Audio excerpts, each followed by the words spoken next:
editor executivo do SBT News, Afonso Benites, entrevistou o economista José Luiz Oreiro, professor da UNB, sobre a demissão de Jean Paul Prats, da presidência da Petrobras. Na conversa ele falou sobre perspectivas para a empresa e sobre um possível aumento dos combustíveis.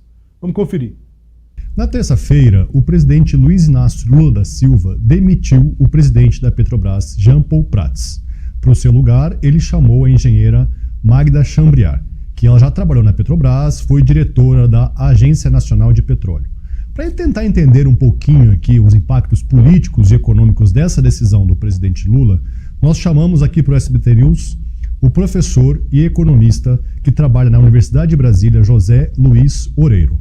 Professor, eu começo aqui nossa entrevista, primeiro agradecendo o senhor, desejando uma boa tarde e perguntando para o senhor quais os sinais o Lula passa ali com essa demissão de Jean Paul Prats. Bom, assim, os primeiros sinais são ruins, tá? Porque, assim, eu mesmo fiquei muito surpreso com a decisão do presidente Lula, eu fiquei sabendo ontem à noite. Só para a gente recapitular um pouco essa história, né, da mudança de comando da Petrobras, isso começou alguns meses atrás, quando a Petrobras anunciou que não iria distribuir dividendos extraordinários, né? E aquilo criou um certo alvoroço, né, na Bolsa de Valores, né, com as ações da Petrobras apresentando uma forte queda. E aí o presidente Lula interveio, queria saber exatamente o que estava acontecendo, se chegou a cogitar, né, o nome do economista Aloysio Mercadante, que atualmente é o presidente do BNDES, para substituir, né, o Jean Paul Prats na presidência da Petrobras, mas, enfim, a coisa meio que ficou no esquecimento tal, e aparentemente o Jean Paul Prats tinha sobrevivido, né, ao seu processo de fritura, vamos dizer assim, né? Mas o que eu sei de bastidores, né, que eu conversei com várias pessoas, é que, na verdade, essa foi uma mudança motivada não por questões técnicas envolvendo a direção da Petrobras, né, mas por questões de disputa política dentro do governo, tá? Então, isso é ruim, porque cria ruído, né, no governo. Quer dizer, hoje a gente viu as ações da Petrobras em queda, a Bolsa de Valores em queda, e assim, isso num momento particularmente ruim, que é o fato que nós estamos enfrentando o maior desastre climático da história do Brasil, né, lá no Rio Grande do Sul. Então, assim, eu acho que não era um momento para a gente buscar problemas onde não existiam, né? Então, assim, eu realmente lamento a forma pela qual isso ocorreu, né? Eu acho que essa substituição, minha opinião, que não deveria ser feita, mas se fosse realmente inevitável, que fosse feita em outro momento. Essa decisão que o senhor falou, essa questão dos dividendos extraordinários, que foi lá no mês de março que teve uma discussão que o Jean Paul Prats defendia que fosse dividido ali, 50% fosse repassado desses dividendos extraordinários, o governo queria reter todo o dividendo extraordinário para o caixa da companhia naquele momento. Por fim, e essa era a posição de Lula e de Alexandre Silveira, ministro das Minas e Energias. Por fim, acabou valendo a opinião ali de Jean Paul Prats. Então, não foi uma questão técnica, né? Porque a posição dele valeu, mas ele caiu mesmo assim, né? O que isso significa exatamente, professor? Assim, é difícil a gente entender os bastidores das decisões políticas, tá? Porque vamos entender uma coisa. Quando o presidente Lula assumiu a presidência da República, agora no seu terceiro mandato, e nomeou Jean Paul Prats, que é do seu partido, diga-se de passagem, né? Mudou a política da Petrobras na comparação com o que vinha nos governos Temer e Bolsonaro. Por exemplo, você abandonou a política de paridade internacional dos preços da Petrobras, tá? No sentido de que a Petrobras não está mais seguindo diariamente ou semanalmente, né, a paridade internacional do preço da gasolina. Tá? Ela, na verdade, tem dilatado o prazo, não que ela abandonou totalmente, mas ela tem dilatado o prazo, e hoje nós temos uma defasagem do preço da gasolina estimada em torno de 18%. Tá? Então, isso foi uma decisão que foi tomada pelo presidente da Petrobras, né, e que estava consoante com a política do governo. O Lula disse isso, era a promessa de campanha dele. Né? Além disso, também, a Petrobras ela reverteu o programa de desinvestimento, que é um nome pomposo para dizer simplesmente privatização de ativos da Petrobras, que fora iniciada nos governos Temer e Bolsonaro.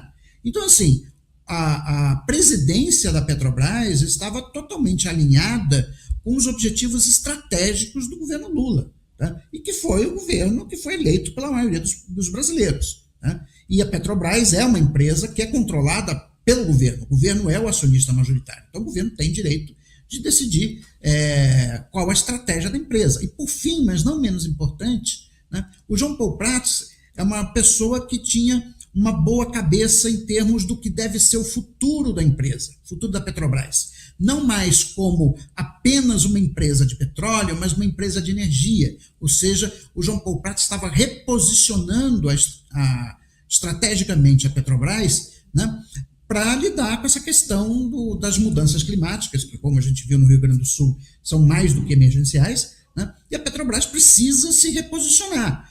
Agora, lógico, não pode se reposicionar do dia para a noite, isso é um processo que leva tempo, né, e exige muito investimento. Tá? E investimento exige retenção de lucros. E aqui eu também quero chamar a atenção que o João Paulo Prats já havia feito no ano passado uma mudança na política de distribuição de dividendos, ou seja, ele reduziu o coeficiente de distribuição de dividendos. Então, assim, quando eu olho a atuação do João Paulo Prats na Petrobras e vejo quais eram os objetivos estratégicos do governo Lula, né, assim, eu não vejo nenhuma divergência. Né?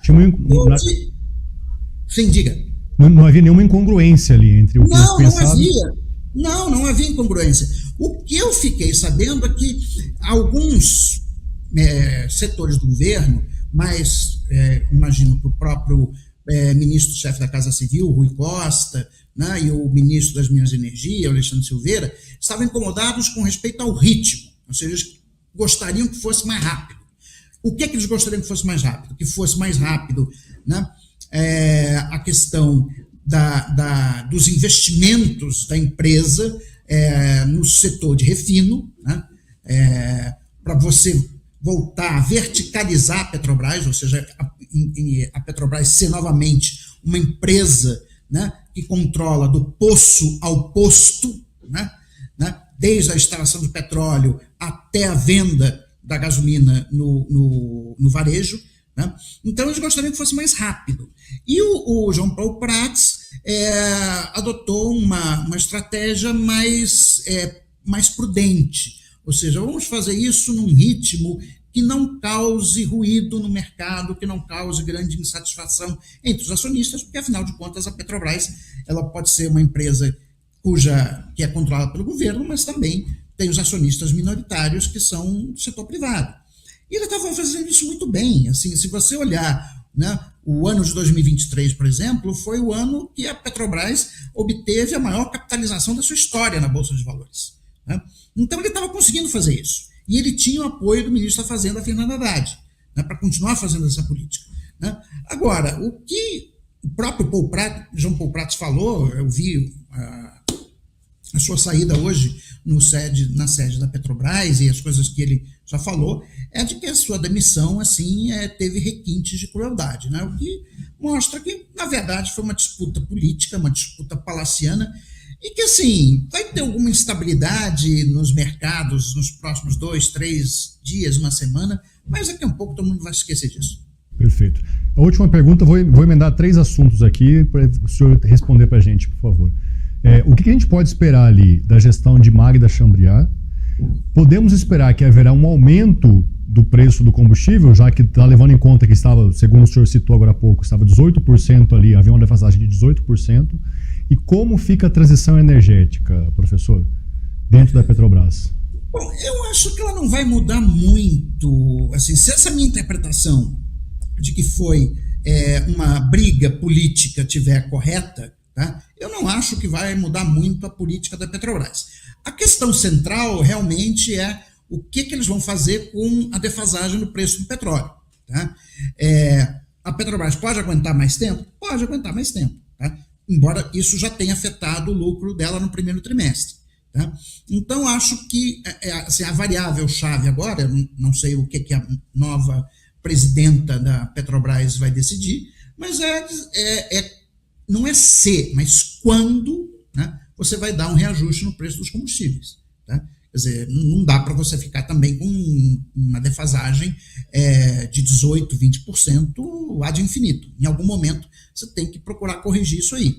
Não vai corrigir tudo de uma vez, evidente, você vai corrigindo aos poucos, de maneira gradual, tá? Mas eu acho que isso ela vai fazer. Tá? E o resto, reposicionar a Petrobras como uma empresa de energia, né? E a coisa dos investimentos, isso está dado. Isso aí é uma política, não é do presidente da Petrobras, é uma política do presidente eleito pelo povo brasileiro. Né? Ele foi eleito prometendo isso. Tá? Eu não acredito que o presidente Lula vai mudar a sua cabeça, porque simplesmente foi uma briga palaciana, que aí o presidente da República teve que intervir, entendeu? Porque já estava, enfim, passando do ponto, desgastando muito, etc. E as atenções do governo agora têm que estar focadas em outro assunto, que é a questão do Rio Grande do Sul. Então, eu imagino que o presidente Lula tenha resolvido assim, já vou resolver logo o problema da Petrobras de uma vez, para a gente passar isso para frente e concentrar agora no que importa, que é a reconstrução do estado do Rio Grande do Sul. Perfeito. Esse foi o professor José Luiz Oreiro, economista, professor da Universidade de Brasília. Muito obrigado pela sua entrevista, professor. Um abraço. Eu que agradeço a vocês. Até a próxima.